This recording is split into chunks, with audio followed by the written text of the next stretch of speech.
Okay, so we're at part 2 of this wonderful book, Little Cliff and the Porch People.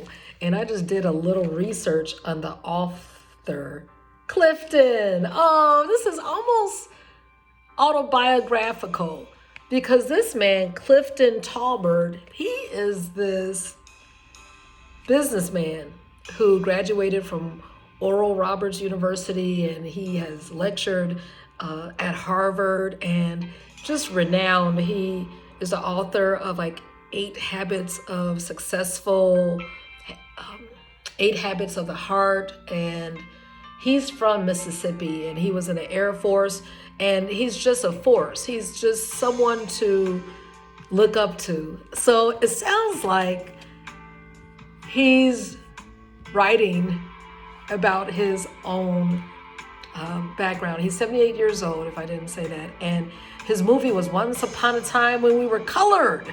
Yeah, Clifton Talbert. Yeah, a dynamic man. So this is a great book talking about a young boy, who was sent on an errand for his great-grandmother, the matriarch of the home, because she wants to make a special dessert dish, sweet potatoes, for his father, I believe. And he has always been coached by his grandfather to mind the elders, be very respectful. When you speak to them, speak assuredly and loud. Good morning, Mr. Brown. Good evening, Miss Tate.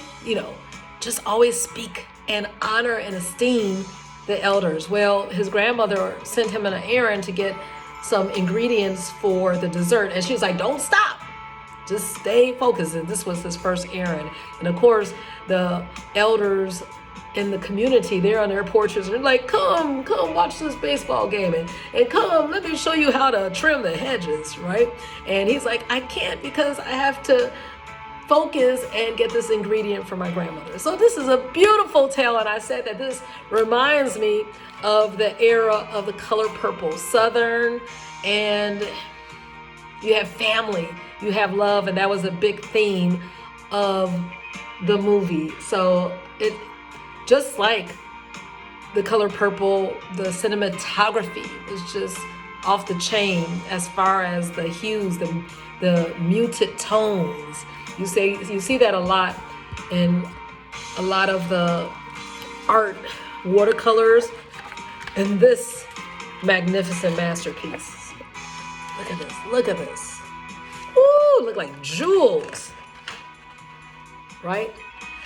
So let's dig in. I think we left with the scene where he was getting some special vanilla from New Orleans, and he was going to the next stop. So let's pick up. Yep, that's the vanilla. Ooh, like this gonna be a nice sweet dessert. And this was the man that he was speaking to, who wanted him to prop a chair and listen to the, I believe, baseball game. All right, here's the next stop. Oh, look at this. It is precious. Don't you remember the queens of our community giving us a big kiss? By now, Cliff could see Ms. Callie's house from the road. Only a few houses separated him from the special butter. That's what he was trying to get.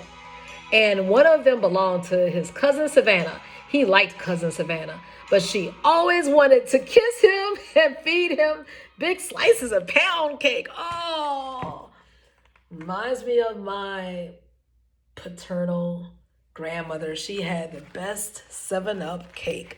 Ooh, all that comfort food, right? You think of someone who is from your childhood or from your past who used to give you sweet treats. Could have been cookies, cakes, some pies.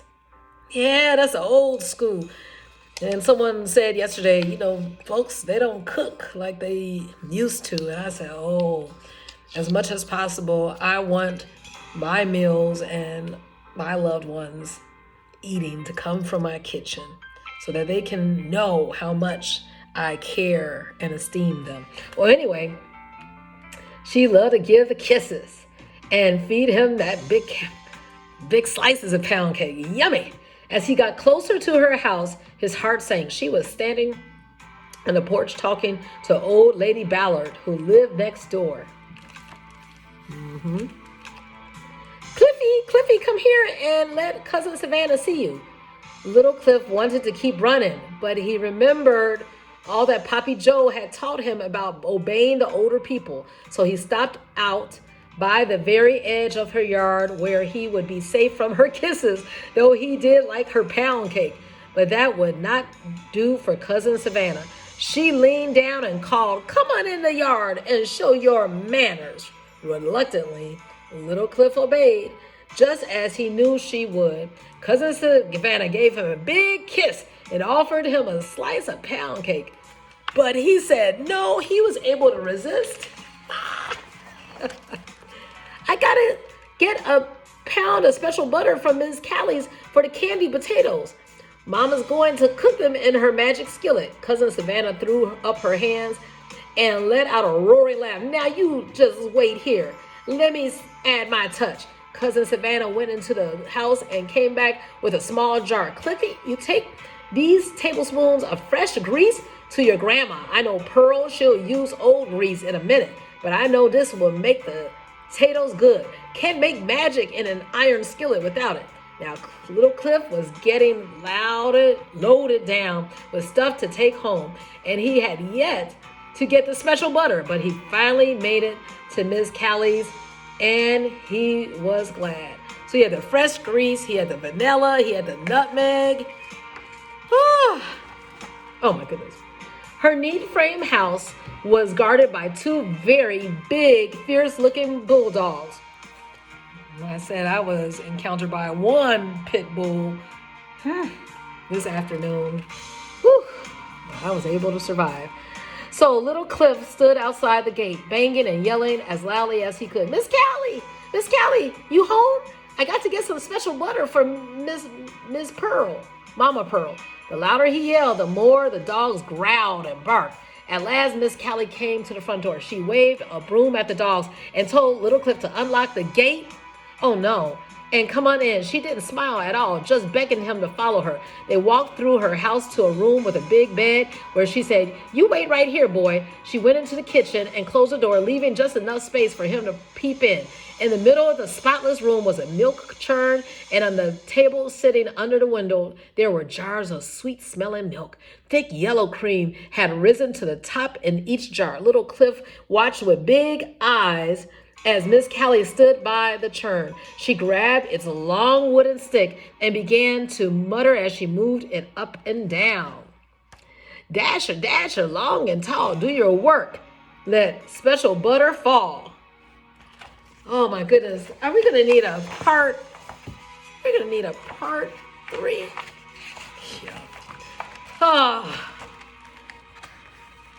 I had no idea that this story was this long. Miss Callie's pace got faster and faster. Finally, she held up the Dasher. She slowly placed her long index finger in the pile of yellow lumps and brought it to her tongue. Then he heard her say what he needed to hear. It's special now." She called Little Cliff to come in the kitchen. As she delicately took the yellow lumps and patted them into a bowl. Then she dropped the bowl into a bucket filled with ice water. "It'll be all the more special after a while." She watched the ice bucket. Cliff watched the ice bucket. Finally, Miss Callie took a fork and stuck it into the butter. With just a small smile, she looked at Little Cliff and said, "Boy, your Mama Pearl's special butter is ready." And with that, we're going to end this.